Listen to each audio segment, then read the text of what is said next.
now we will start with our technical session 2. So the technical session 2 will be moderated by Mrs. Nirja Hajera. And the session is discussion on food safety and quality issues in food processing. So Ms. Hajera, over to you.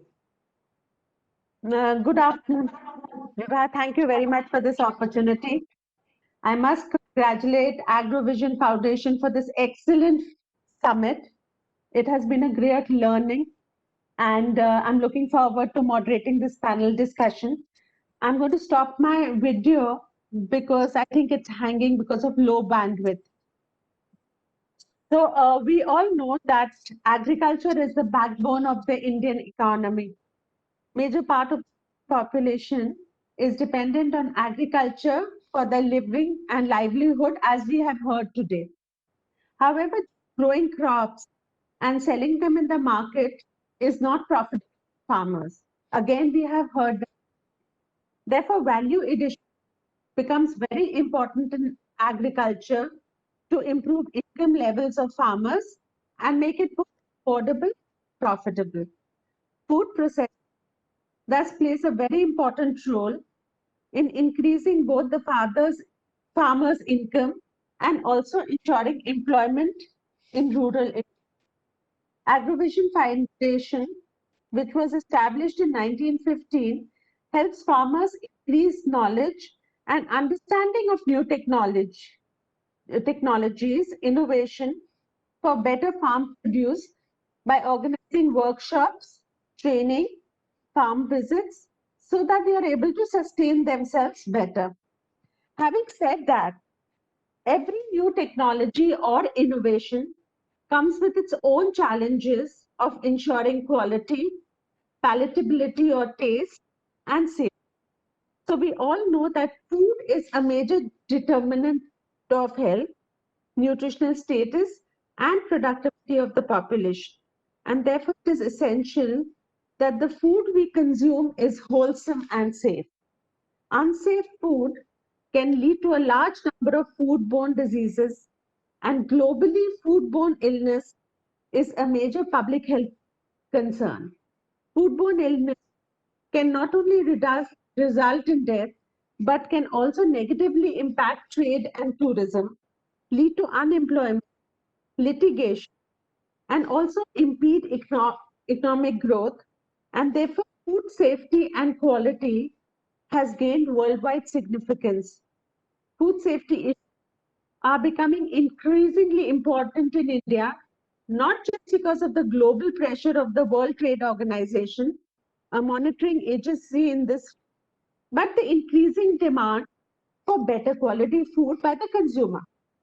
So the Food Safety Standards Authority of India, under the Food Safety and Standards Act 2006, has included all the global food safety norms laid down by World Trade Organization, such as good manufacturing practice, good hygiene practice, and hazard analysis control point HACCP, to ensure food is both and ensures a good quality.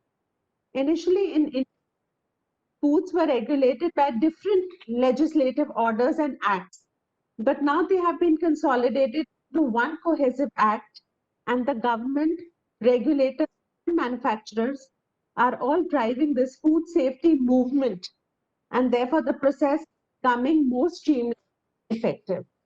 Nevertheless, the change, there are challenges remain in this area. So therefore, today I'm very happy to welcome Dr. Harinder Singh Oberoi, who is the head division of Post-Harvest Technology and Agricultural Engineering, Institute of Horticulture Research, Bangalore.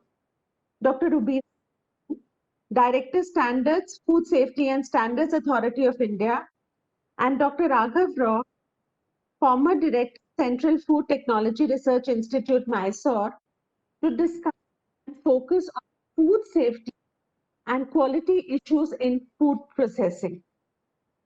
So I'm going to set the stage with my first question to Dr. Harinder.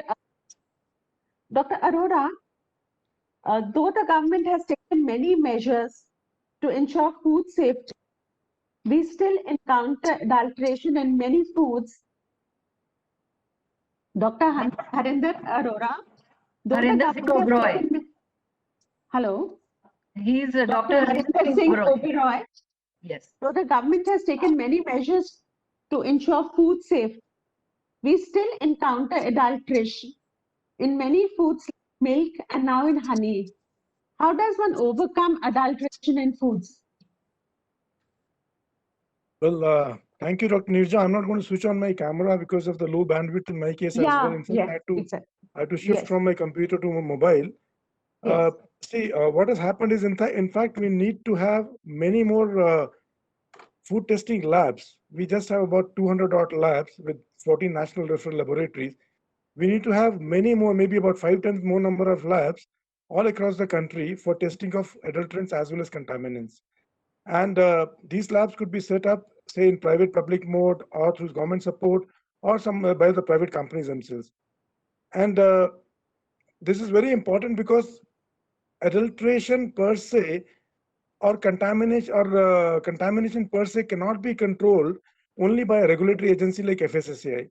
So all these state food referral labs, state food testing labs, have to come under ambit of this regulatory body. They have to work in unison along with FSSAI to go for a rapid and large-scale testing of adulterants and contaminants. Number one. Number two, in some of the labs, we need to have very sophisticated equipment, like we talk about the LCMS, quadruple MS, GCMS, HPLCs, UPLCs, so that we can detect the products up to the level of, say, PPBs. Like the mycotoxin standards, if you look at for milk, M1 is only 0.5 ppb, and a normal HPLC or UPLC cannot detect it. We need to have LCMS, quadruple MS for that that level of detection. So when we talk about level of detection and level of quantification, we need to have a lot of sophisticated equipment also. So some of the labs can be supported by the private sector through their CSR schemes, and they can be they can be modernized using these kind of sophisticated equipment. Third is we need to have rapid diagnostic kits. These rapid diagnostic kits need not be very, very precise, but they should be able to detect that particular contaminant and adulterant, say to a level of ppm at least.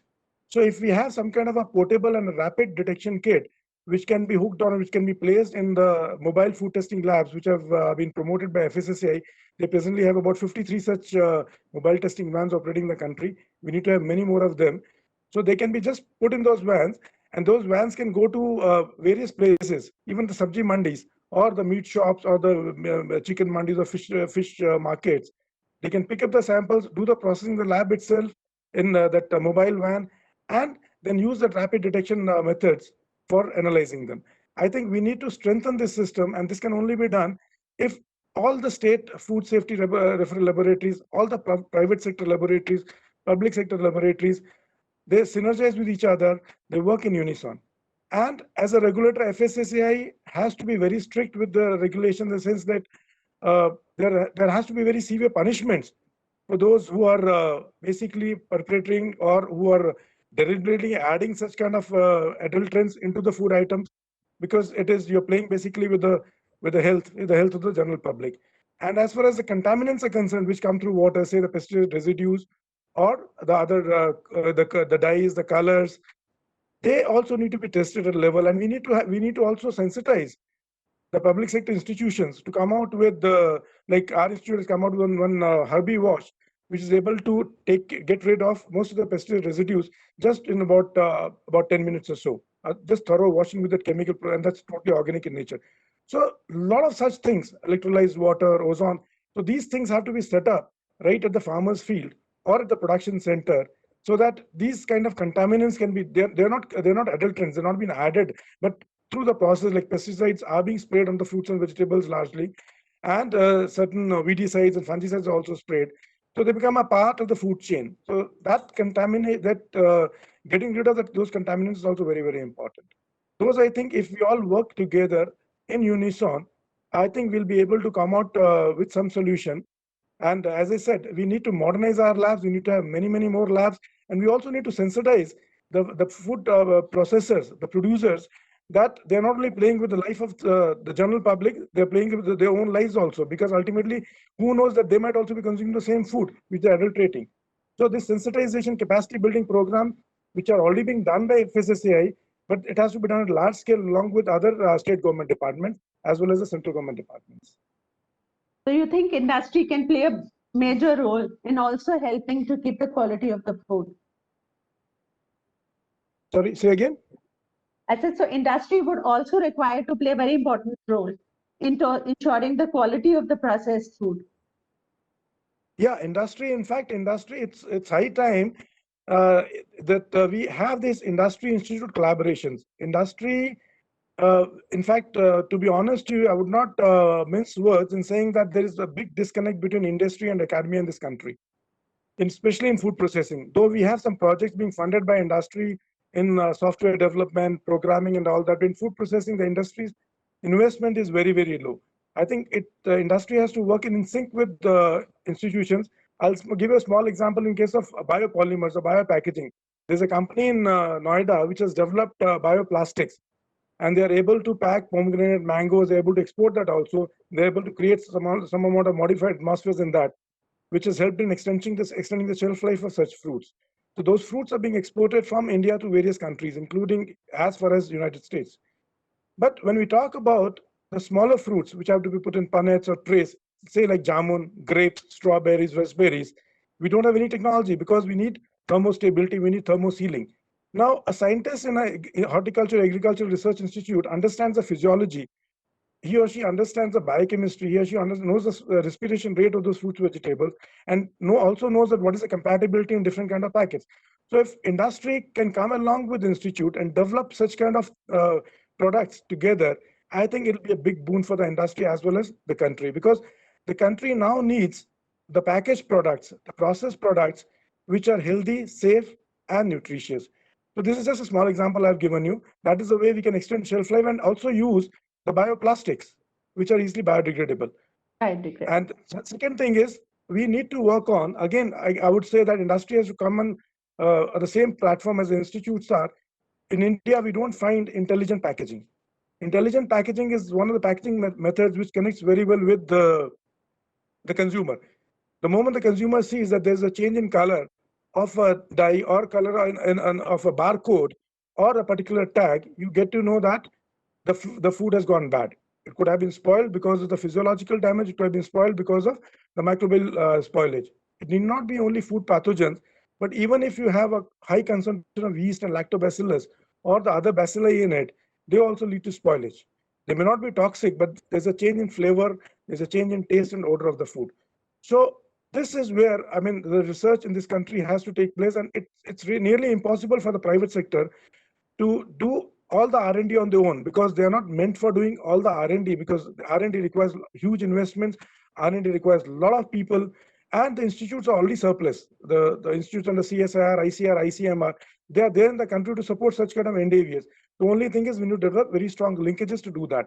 And industry has a responsibility because it's the industry which has their business motive. They have to have, they are commercial entities. They have to put the business as their first priority. But in order to give a consumer a processed food which is wholesome, safe, and nutrition, Yes. Industry, I think, has to look play at the a very balance of both, responsible role. Yes, which yes. institutes But I can think here the do. regulator's role will become very important as a bridge Yeah, between the academia aggregators. as well as the industry. Yes. So You're my talking about question, aggregators Dr. or aggregators? The regulator Yeah, the regulator role is very important. I was just can be a coming to that. bridge between industry as well as academia. Exactly. That is one thing. Regulator has to play a very important role. Secondly, in fact, I would go a step ahead and say, even the packages, what we see today is a general information about carbohydrates, proteins, fats, energy, sugars. And sometimes they give a particular mineral, say calcium or iron. There's no information beyond that. And in very few cases, you see that they give the figures of percentage of RDA. So it's very important that we, on all the packs, we have this figure also. Plus, this is not the RDA. If it is given, it should also say that by processing, how much of RDA, how much of the particular mineral or nutrient will be lost approximately. I know it's not practically not possible to do that, but at least a range can be given. So a customer who picks up the product knows that, okay, fine, if I heat it at this temperature, if I do air frying or vacuum frying or whatever processing method, ultimately I'm going to get this much of nutrients in my body. So if we can do this kind of, if labeling norms or labeling strategies by the regulator, that is FSSAI, can come up in that way, it'll definitely help, because the consumer is the king, but consumer Yeah. needs to be sensitized about these things, because today's consumer is a much aware consumer. Especially COVID has taught that, as in the previous session, Dr. Haldev was talking about the awareness, the immunity Awareness, booster, yes, or yes. talking about the nutritional benefits. I think it's important that we give the RDA values, plus also that how much of that nutrient will be lost, approximately lost, when it is processed in that level. Suppose we get sausages, but if I air fry sausages, how much of nutrients will be lost? If that Yes, kind of true. information can be given in the packs, that'll be really very, very beneficial. Yes. So the regulator's role becomes very important. I think very recently, FSSAI has brought out the new notification on packaging and labeling. So I'll take my question to Dr. Rubina Shaheen, that what programs is FSSAI is really doing to bring awareness about food safety and quality in the country? And how does FSSAI connect with different stakeholders to further the cause of food safety in the country? Thank you so much, and I really appreciate that Agro Vision that they have invited me on this summit. So, what FSSAI has been doing to bring awareness about food safety and quality is that we are trying to make a lot of effort so that we transform the food ecosystem of the country, and we also think that what is mandated in the act, that we need to provide safe, healthy, and sustainable food. And one of the important initiative, or we can say we started as a movement, was in Eat Right India movement. And in that movement, we actually worked on basically 3 themes, which is eat safe, eat healthy, and eat sustainably. Under Eat Safe initiative, we had under that pillar, we focus was mainly on the personal hygiene and the surrounding hygiene of the establishments, and to have a FSMS plan in place, and to have the GHP, GMP, and a HACCP plan, which can be which is applicable to food businesses, and through whole food supply chain. And also we have been focusing on how to combat adulteration, which already Dr. Oberoi has talked about, and reduce the toxin and contaminant levels in the food, and also control food hazards, especially in processing and manufacturing area. And under the Eat Healthy pillar, our focus is to promote healthy diets and a very balanced diet, so toxic industrial trans fat from the food.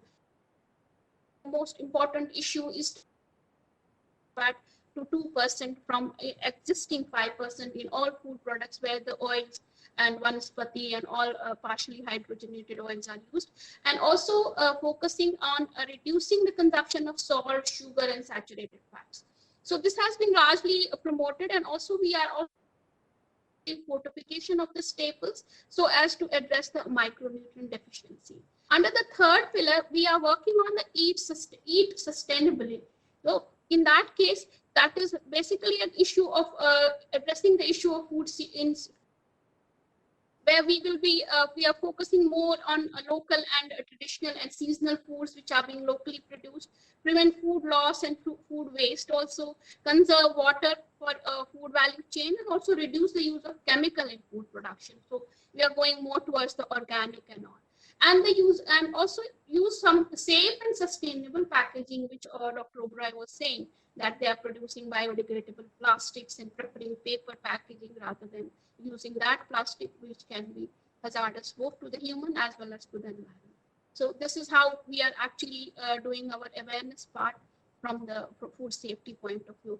And as far as the connect with different stakeholders is concerned, what FSSAI has been doing is that we are just putting our all invest input so that we frame our regulation and policies through by connecting with these stakeholders. Internally, our main scientific arms are the scientific panels and the scientific committee.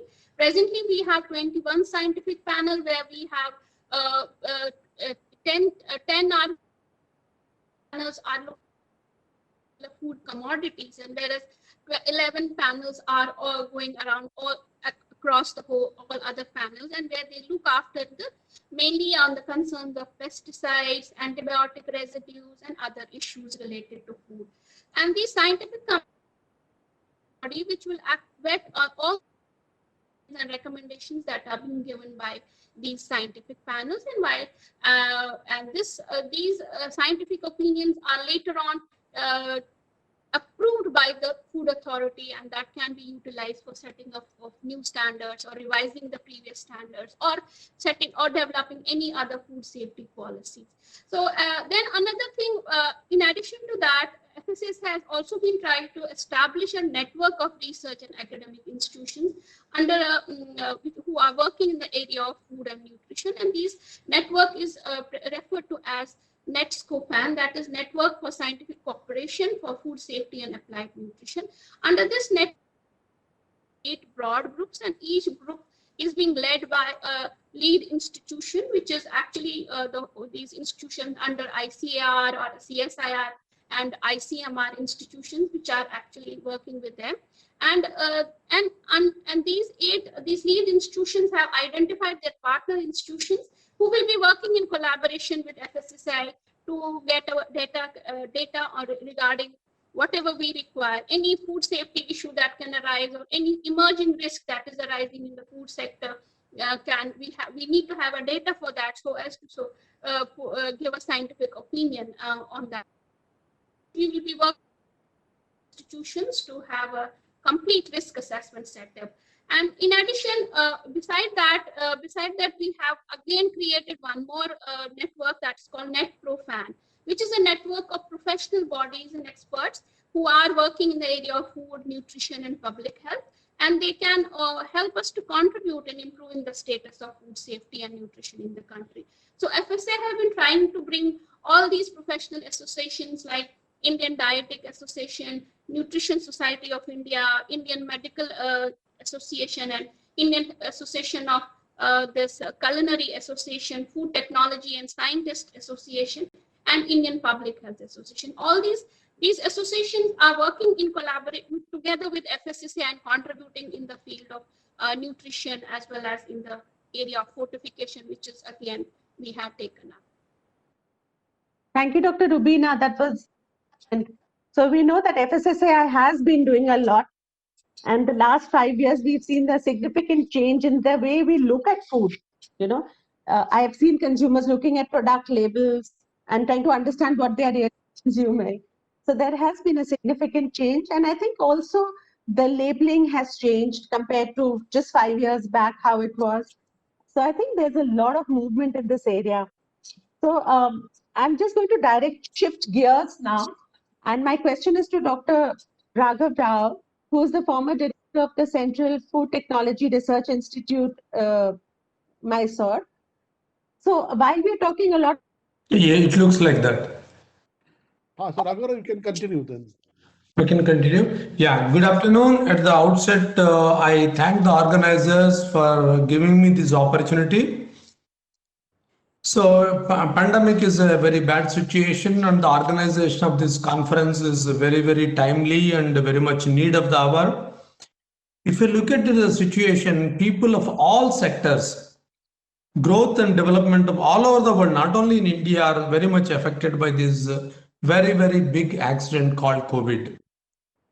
Although the pandemic has not spared anyone, the most affected people globally is agribusiness and farmers, who are more than 50% of the real workforce of the country.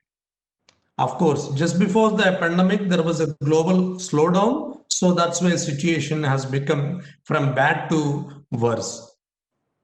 So now I'm glad that global and national economy has come on a reboot mode. You can see all the growth factors are showing positive. Of course, it takes a long time for the agribusiness and farmers to recover completely from the impact, but now rural entrepreneurship definitely is going to be a promising one in the near future. There is a role crucial for national food and agribusiness. The context in which we are talking, especially the population is increasing, fertile land is decreasing, and natural resource of clean air and drinking water is decreasing. So now what is the way out? One of the way out is innovative and bold actions that will make a food really a force for the common good. Innovation can make agri-food processing inclusive, sustainable, promoting health and wellness. Health and wellness as the watchwords of the current and the future, as our previous speakers also highlighted, especially our scientist from IHR. So now agri parks, food processing, innovation centers, innovation hubs, then then business accelerators. These are all the watchwords that we are hearing. And not only at Central Food Technology Research Institute, even after moving my current job as a chemical engineering department, Indian Institute of Technology, Tirupati, we started this food incubation center and agro park with the support of Ministry of Food Processing Industry. We had a meeting with even with ITC. In the morning, we had the speaker from ITC. So we are trying to rebuild in this region because Andhra is very, very agriculture pro state. Operating agriculture in cooperative mode, this has been my suggestion for the past few months, and I'm glad that it has caught the attention of national political leaders and think tank. Yesterday or day before yesterday, I could see a big article in Business Line saying that it should be like a farm sector, like a milk sector, dairy sector, agriculture also should go in a cooperative mode. This will enable the application technology for the agriculture. For example, precision engineering, precision agriculture, drones. This not only reduces the resource requirement, it reduces the cost.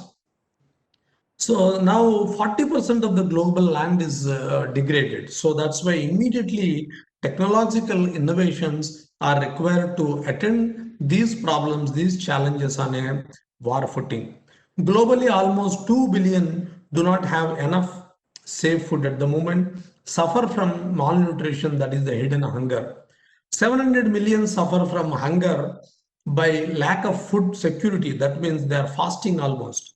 Food loss and waste costing global economy about 950 billion and emit 8% of the greenhouse gases. Now, COVID, because of this, it is pushing additional 270 million people into starvation. So all these things, to address this, innovation is the key. Now we have sustainable development goals. That is the political leadership has given very well thought of goals, but we have less than 10 years to achieve them. So that's why we have to change the gears and work together, putting our efforts in a synergistic mode to reach this end. So that's why we need very disruptive and innovative ways to produce and consume food. Recent agriculture reforms that is very, very progressive that were introduced by government, they are farmer friendly. Unfortunately, for some political reasons, it is still not being appreciated the way it should. Historically, there has been lack of investment in agribusiness. Now, our friend Mariko, Dr. Prabodh Halde was telling, investment in agribusiness should increase, so startups should increase, so that national leadership and corporate leadership should come together to take it forward. So that's all I have to share with all the big wigs who are esteemed member of the panel, including the chair. Thank you very much. Thank you, Dr. Rao.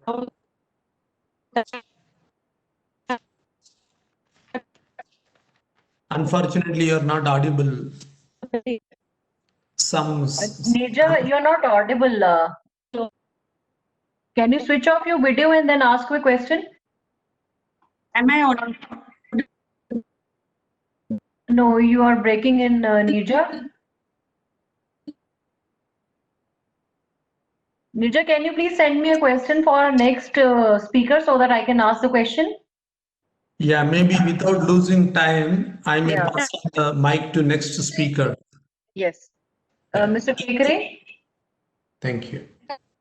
Thank you, Dr. Raghuram, for your, yeah. Thank you, Yes. Vipin. It's a great opportunity for me to get the thoughts of all my peers. Thank you very much. I thank you very much, sir. So, Mr. Kekre, I believe, is with us right now. Mr. Shashikant Kekre ji. Hello. Hi, can you hear me? Yeah. I'm Kekre speaking, ma'am. Yes, sir. So I believe Yes, Neerja had can connected with. Can I start my speech? Yes, sir. Yes, sir. Please go ahead. Okay. Good afternoon, everybody. I hope you all are happy and healthy and keeping well. On behalf of FDA Maharashtra, first I would like to congratulate Agro Food Processing Virtual Summit 2020 team for arranging such a fantastic event. Honorable Minister Sri Nitin Ji Gadkari and Sri Narendra Singh Tomar inaugurated the event, and I am fortunate to present on such a platform on behalf of FDA Maharashtra. Food processing and food safety are two important topics, and if food is not safe, it is not the food. So food processing should have inbuilt food safety principles for consumer safety. During this pandemic, what we have seen, consumers are more concerned on the food quality and safety. So role of FDA has increased in many folds. Today, Honorable PM Sir has called Atmanirbhar Bharat slogan, and it cannot be achieved without making farmer and small producers more empowered. Mahatma Gandhi has said, health is wealth, and thus safe and nutritious food is a key to the success. There is no point having lots of money and unhealthy food. COVID has proved this. Today, FSI has taken lots of initiatives at the central level like organic certificates, Jevik Bharat, which can add value of farmers' produce. Nagpur is orange belt, and we can cultivate orange clusters and oranges to encourage farmers to export to various countries. Organic products are big trend post-COVID area. In last 250 days of pandemic, FDA Maharashtra is continuously supporting food and drug sectors and ensure appropriate supply of food, drug, and food to common man. Our FDA Commissioner personally guiding all officers and FDA staff and FDA office is continuously working from last 7 months for consumers' interest and for Maharashtra. Farming, agro processing, food processing are new areas of interest, and there is a huge demand due to COVID pandemic. People are shifting to hygienically processed food with the healthy benefits. So along with the food processing, one has to take care of food safety for consumer safety. FDA Maharashtra along with FSSAI has taken lots of initiative for food business operator like licensing mela, organic certification, fast track training, net perform activities, Eat Right India, fast track educating activities, interaction with FBOs and solving their problems. We have regional office at Nagpur, and if many business operator has any problem, you can reach out to Sri Pawar Joint Commissioner FDA Nagpur. We will try to solve all our problems. I again congratulate all the participants and participating this world-class event. I thank organizers on behalf of my honorable commissioner and myself for inviting me for a panel discussion. Jai Hind, Jai Maharashtra. Thank you. Thank you very much, sir, for your inspiring remarks. And I can see Neerja back online. So Neerja, can you hear me? Yeah. Okay. Thank you, ma'am. Neerja, thank you, sir. Thank you very much, sir. Really appreciate it. Neerja, can you hear me? Okay, so I believe she has disconnected. So, while we are working on this virtual platform, we all know that technology is boon and bane. So, we still have some, people still face some technical difficulties sometimes in joining the, online sessions. So I thank you all the, speakers of this technical session too for joining us for this particular session. And I now request all the participants and speakers to please visit our exhibition, which is live, and you all have to go on to the the lobby section, and from there you can move on to the exhibition. So they all are there and they're waiting for your inputs. So please go there, interact with them, and I'm sure we'll have a great show. So we'll take a break for 20 minutes, and 3 o'clock we'll start with session number 3. And the moderator of session is Mr. Bhagirath Chaudhary. And the session would be, issues of marketing and exports of processed food. So I request you all to please join us at 3 o'clock for that session. Thank you very much.